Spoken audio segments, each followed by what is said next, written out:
जय गुरुदेव, जय जय गुरुदेव। श्रीमद् करुणा सागर महाराज की कैवल धाम की जय। श्री अविचलदास जी महाराज की।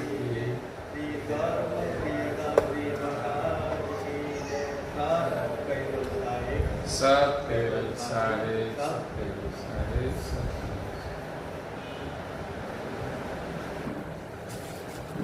परम गुरु श्रीमद् करुणा सागर महाराज श्री रचित पंचम स्वसंवेद यानी पंचम सूक्ष्म वेद जंगम तिलक चिंतामणि स्कंद है तीसरा और चौपाई नंबर है 107।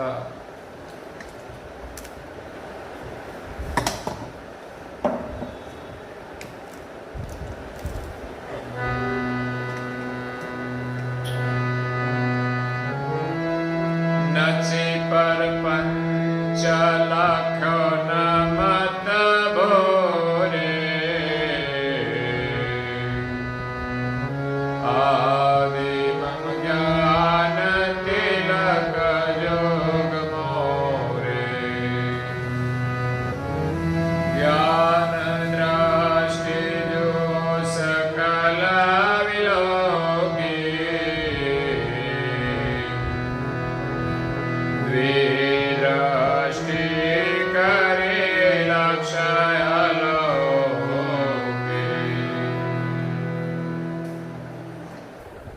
भक्तजनों,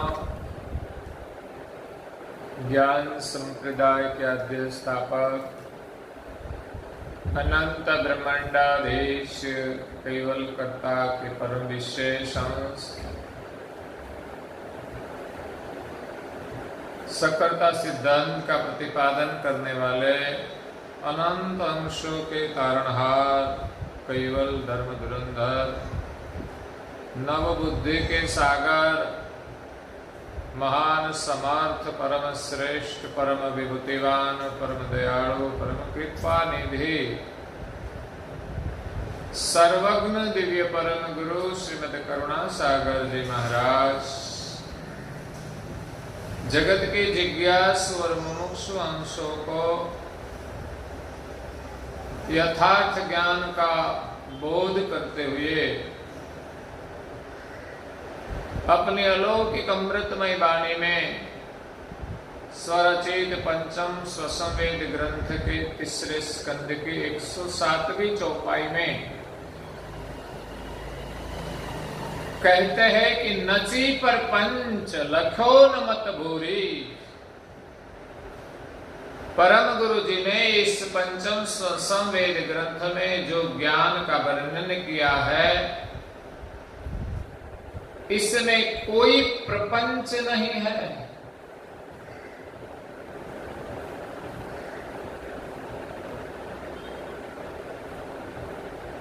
जो वर्णन किया है इसमें कोई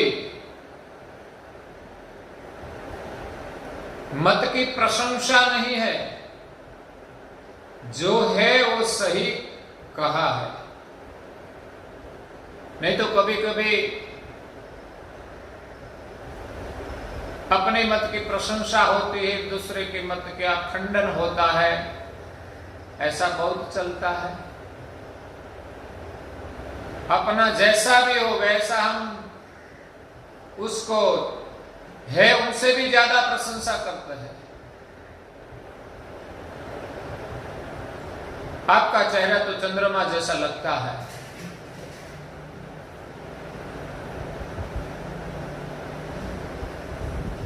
शायद हो या न हो, लेकिन प्रशंसा करने के लिए कहते हैं। लेकिन परम गुरु जी जो वर्णन कर रहे हैं वो वास्तविक वर्णन है। बाल तिलक की महिमा का वर्णन करते हैं। इसमें कोई प्रशंसा की भावना है नहीं है, न मत भूरी। नची पर पंच लखो न मत भूरी। कोई प्रपंच थी प्रशंसा करके ये नहीं कहा गया है आदि मम ज्ञान तिलक जुग मोरी। परम गुरु जी जो आद्य का ज्ञान लेकर आए हैं, क्या जगत के आद्य कर्ता कौन है?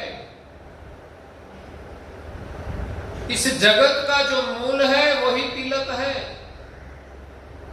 तिलक का ज्ञान के जगत के आद्य का जो मूल है, सर्जनहार, उनकी पहचान है ये बाल तिलक। ये करने का बहुत बड़ा लाभ है। मेरी दृष्टि से परम गुरु का बहुत बड़ा आशीर्वाद है। मुझे तो लगता है कि जो नियम से बाल तिलक करेंगे उसको पुनः मनुष्य जन्म अवश्य ही मिलेगा। वो बाल तिलक आपको मनुष्य जन्म में लाएगा अगर चाहिए तो, नहीं तो कहां जाओगे कुछ पता नहीं, क्योंकि कोई हमारा निशान तो है नहीं कहां जाना। बाल तिलक हमारा निशान है, हमें कहां जाना है वो लक्ष्य तय करता है। ये गति का स्मरण कराता है। इस जगत का जो मूल है वो आद्य ज्ञान है, वही तिलक है। ज्ञान दृष्टि जो सकल विलोकी।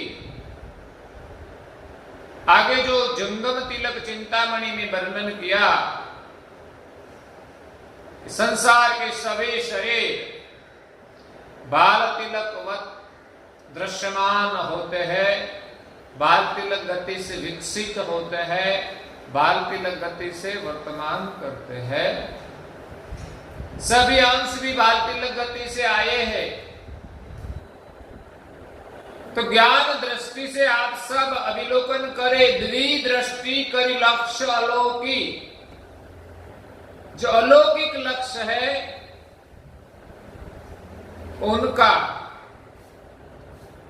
विलोकन आप द्विदृष्टि से करें। दुनिया ज्यादातर सिर्फ एक दृष्टि से देखती है, बाह्य दृष्टि से, लेकिन ये तिलक की महिमा एक बाह्य दृष्टि से पता नहीं चलेगा। इसलिए परम गुरु जी कहते हैं कि आप बाह्य अंतर दोनों दृष्टि से देखें, क्योंकि गति का दर्शन करना है तो हमारी अंतर्दृष्टि होनी चाहिए। ज्यादातर जीवों में अंतर्दृष्टि नहीं है, ज्ञान दृष्टि नहीं है, इसीलिए सिर्फ बाह्य दृष्टि से विलोकन करके भगवान को मानते हैं और तिलक की महिमा नहीं जानते, इसलिए तिलक करते ही नहीं। ज्ञान दृष्टि से हम देखें तो बाल तिलक से हमारा कितना बड़ा काम होता है। हमारी गति तेज हो जाती है, बाल तिलक जैसी अणियग्र हो जाती है। जितनी हमारी दृष्टि अणियग्र होगी उतना ही हम सूक्ष्म गति का अवलोकन कर सकेंगे। बाल तिलक की श्रद्धा हमें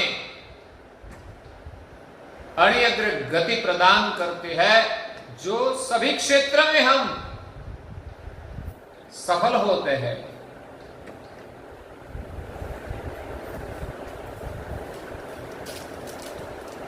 आगे परम गुरु जी कहते हैं,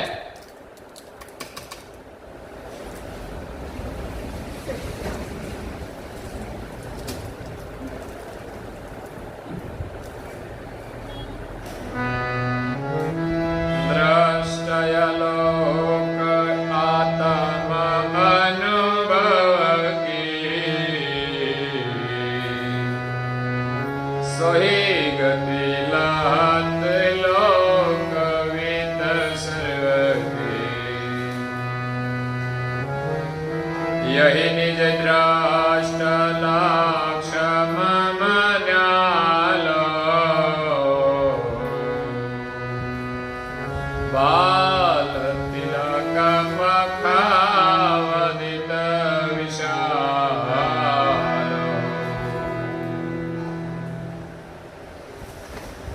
दृष्ट अलोक आत्म अनुभव की सोही गति लहत लोक वित्त सर्व की। जब हम ज्ञान दृष्टि से अंतर्दृष्टि से अविलोकन करेंगे तब आत्म अनुभव होगा। सोही गति लहत लोक वित्त सर्व की, और इस गति से समस्त लोक का जो वित्त है, सारी सृष्टि का वित्त, जो सृष्टि की आद्य है, वित्त मतलब उनका सर्जन करने वाला, सर्जनहार, उनका अनुभव होगा। सोही गति लहत लोक वित्त सर्वती, सर्वलोक का जो वित्त है वो गति हमें प्राप्त होगी जब हम अलौकिक दृष्टि से आत्म अनुभव से ये सृष्टि का अविलोकन करेंगे भाल तिलक गति से। यही निज दृष्टि लक्ष्य मम न्यालो, निज दृष्टि से हमारा लक्ष्य से, निज दृष्टि का जो लक्ष्य है, इस दृष्टि से हमको देखो, आप हमारे स्वरूप को देखो, हमारा ज्ञान का अवलोकन करो। बाल तिलक पक्ष वधित विशाला, बाल तिलक का जो लक्ष्य है, उनका जो पक्ष है, उनका वर्णन मैंने विशाल रूप में किया है। सिर्फ ऐसा नहीं, तिलक करेंगे तो मन शांत होगा, तिलक अपने धर्म की पहचान है, अपना गौरव है, उतना ही नहीं, ये तो विशाल वर्णन है। सारी सृष्टि का जो वित्त है उनका अनुभव हमें होता है। ये बाल तिलक की महिमा है, ये कोई साधारण नहीं है।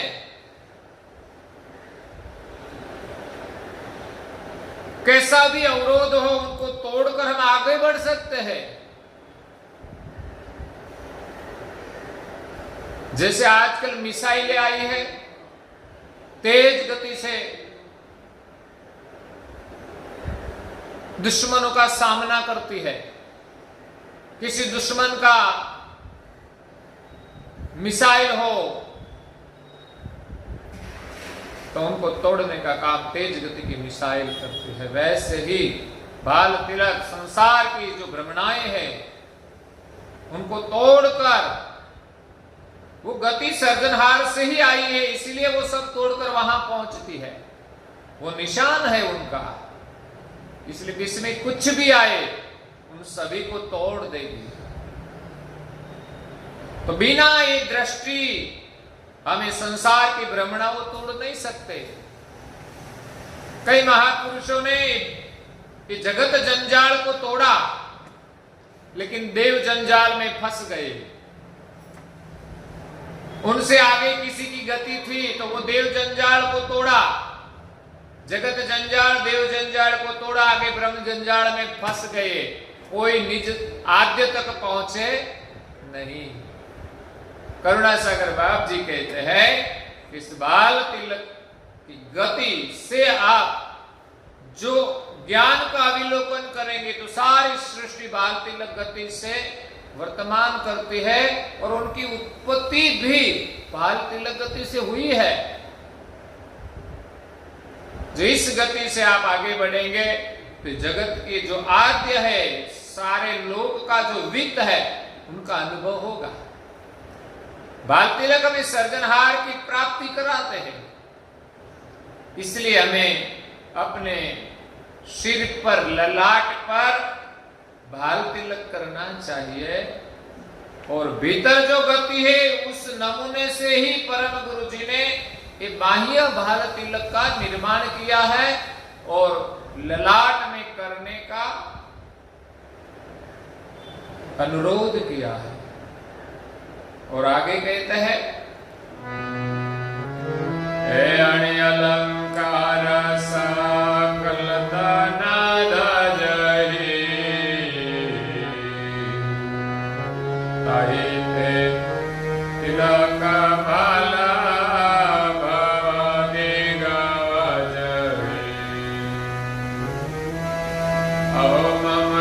सजन संत सुर सरहे तिलक बाल जार जुग धरहि अणि अलंकार सकल तन धजहि। सभी प्रकार के शरीर है, उन पर अणि रूप अलंकार धारण किया है। सिर्फ बाह्य दृष्टि से पता नहीं चलेगा, लेकिन ज्ञान दृष्टि और अंतर दृष्टि से विलोकन करेंगे तो सभी प्रकार के शरीर में अणि अग्र अलंकार का दर्शन होगा। सभी अंगों में, उनके वर्तमान में, उनकी क्रिया में। ताहि ते तिलक भाल भव दिग्वजहि। इसीलिए ये भाल तिलक सारे संसार में दिग्विजय है, जिनकी गति के बिना कोई घाट नहीं चलता। भाल तिलक चक्रवर्ती है। सारी सृष्टि भाल तिलक गति से वर्तमान करती है। अहो मम सज्जन संत सुनो सरहि। संतों और सज्जनों को सुनाते हुए कहते हैं कि तिलक भाल जाहिर जुग धरहि। ये भाल तिलक संसार में जाहिर में धारण कीजिए, ये गति धारण कीजिए, तिलक धारण कीजिए गौरव के साथ। जग जाहिर धारण करना चाहिए। ये तो उत्तमतम आचरण है। इसमें न शर्म होनी चाहिए, न संकोच होना चाहिए, न बेदरकारी होनी चाहिए। जब आईना में हमारा चेहरा देखे तब पहले ये देखना चाहिए कि बाल तिलक है कि नहीं। बाद में बाल देखना चाहिए कि कैसा है, ठीक है या नहीं, चेहरे पर कुछ दाग है या नहीं। लेकिन पहले देखना चाहिए बाल तिलक। तो जाहिर में ये बाल तिलक धारण करना चाहिए और हमारे परिवार को आशीर्वाद में भी बाल तिलक देना चाहिए। बचपन से ही हमें ये कराना चाहिए, ये संस्कार देना चाहिए। उतना ही नहीं, उनकी महिमा भी कहनी चाहिए। हमारे पास उनकी समझ है, जानकारी है, तो हमें देनी चाहिए कि बाल तिलक की क्या महिमा है। जैसा हम समझे वैसा ही उनको कहे तो जरूर उनको भी लाभ मिलेगा। आगे परम गुरु जी कहते हैं, हे तिलक बाल सो नवीन नहीं नुगता।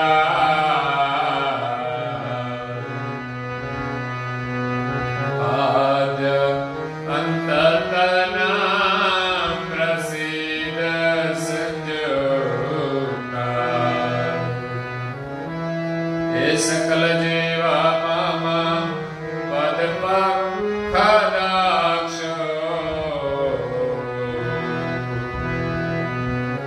तिलक बालायाने सब सिर लक्ष। तिलक बाल सो नहीं नवीन नहीं नुगता।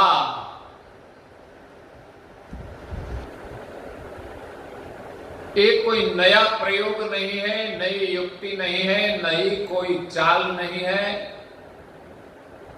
ये बाल तिलक आद्य अंत तन प्रसिद्ध संयुक्ता। सृष्टि के आद्य से अंत तक सभी तन में वो प्रसिद्ध विद्यमान है, बाह्य और अंतर स्वरूप में। सकल जीव मम पद पक्ष दक्षु।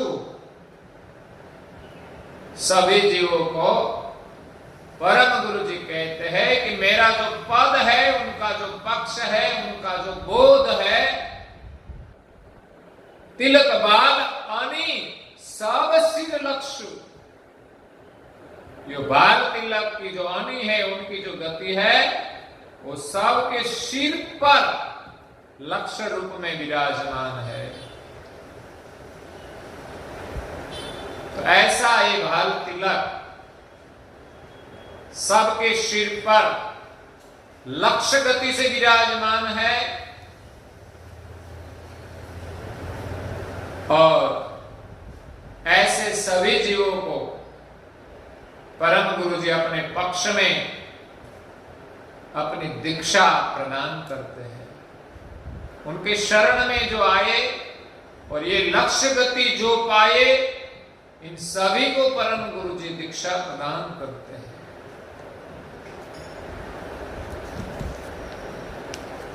आगे कहते हैं, निज कैवल पद के जीवयंसा, बाल तिलक के उपासिक हंसा।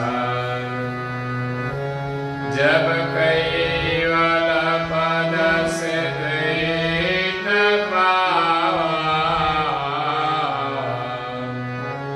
बाल तिलक अंग गति वासे लावा।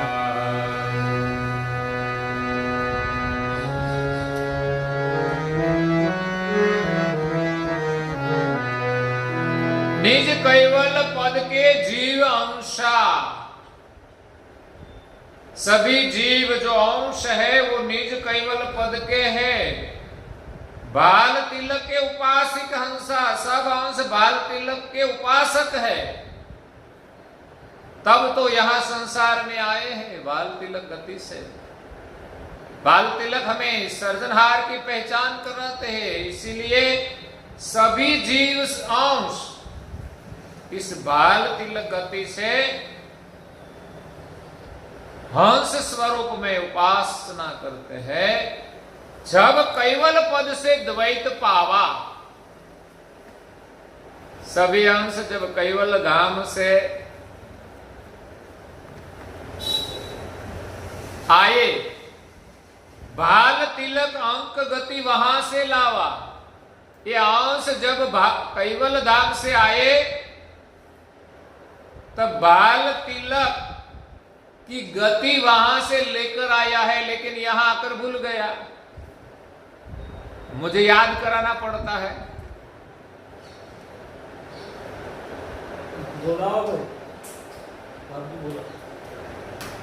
और ये बाल तिलक उपासना से हमको अपने हंस स्वरूप का अनुभव होगा।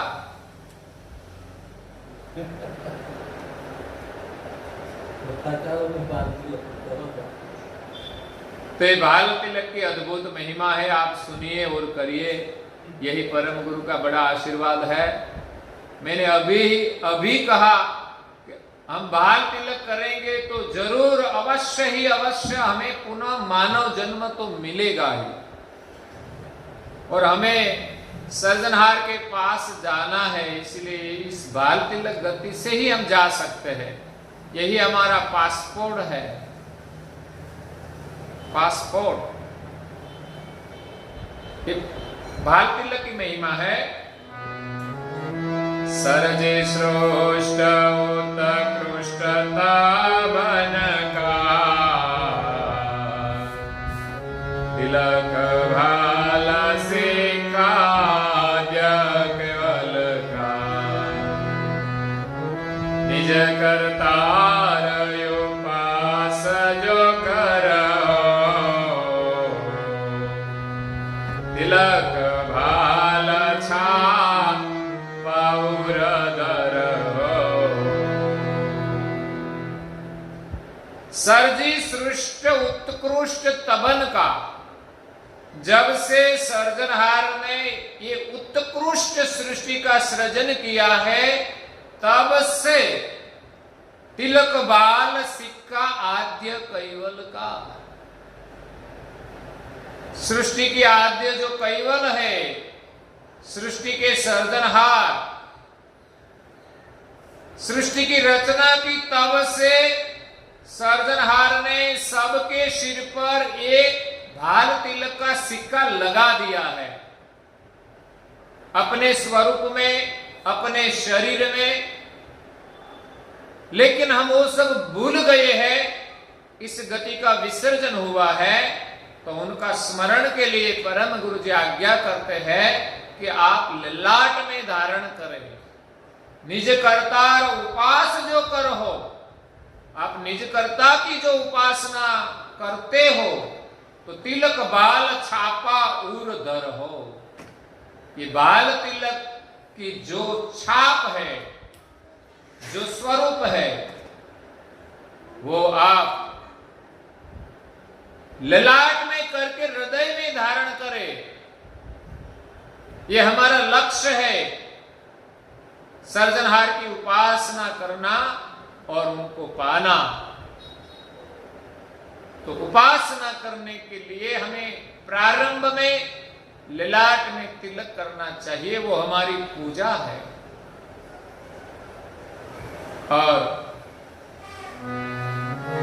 और सकल योपासन वरता अधिक विभूति देख के करता, ताहि के उपासिक कृतव शरीरा निज चैतन नहीं प्रसव शरीरा। और सकल उपासन वर्ता, संसार में निज कर्ता की उपासना के अलावा और कई उपासना है जो वर्तमान करती है, अधिक विभूति देख किए करता। इन सभी उपासना की ऐश्वर्यता को देखकर, विभूतियों को देखकर सर्जनहार ने ये बाल तिलक गति का वर्णन किया है कि ताहि के उपासिक कृतव शरीरा। संसार की जो उपासना है वो कृत के शरीरों की उपासना है, और परम गुरु जी जो हमें आज्ञा देता है वो कर्ता की उपासना के लिए भाल तिलक करने को कहते हैं। निज चैतन नहीं प्रसव परीरा।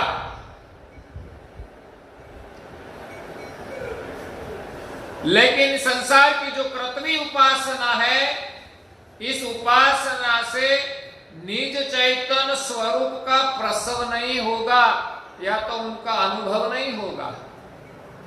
इसीलिए परम गुरु जी कहते हैं कि हमें सर्जनहार की उपासना के लिए ललाट में बाल तिलक अवश्य ही करना चाहिए। बाल तिलक करके हम उपासना करें, वो कर्ता को अंगीकृत होती है। वो एक सिक्का लगाया है, तो सिक्का का महत्व होता है। हमारे यहां स्टैंप लगाया जाता है तो उसको मंजूरी मिल जाती है, सर्टिफिकेट, लायकात सब कुछ है, लेकिन एक सिक्का नहीं लगाया जाता तो मंजूरी नहीं मिलती। तो बाल तिलक का सिक्का जो परम गुरु केवल कर्ता ने आद्य से जो लगाया है, उनके सुमिरन के बिना, ये गति के बिना हम सर्जनहार की प्राप्ति नहीं कर सकते, हमारे निज घर की प्राप्ति नहीं हो सकती। तो परम गुरु जी ने आगे विस्तार से बाल तिलक की गति का वर्णन किया है, वो हम कल सुनेंगे। और आज के प्रवचन को यहाँ विराम देते हैं। श्रीमद् करुणा सागर महाराज की जय, कैवल धाम की जय, श्री चरकाजी महाराज की जय।